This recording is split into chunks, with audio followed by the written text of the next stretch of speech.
Hi, Maria. Okay, so now this is number 2. Do you believe wishes come true? This sentence is a little bit confusing.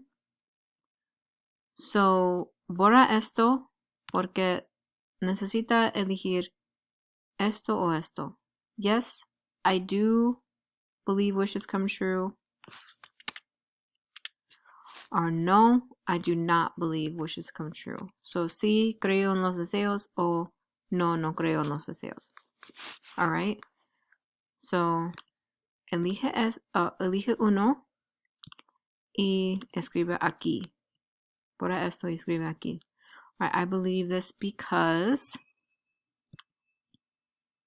okay, está bien. One thing I use to make wishes are,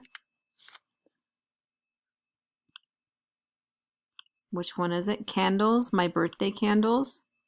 So add candle, la palabra candles here. Okay.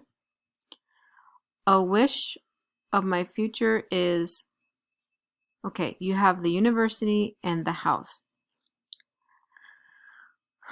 So, un deseo de mi futuro es la universidad y la casa. Necesita un verbo.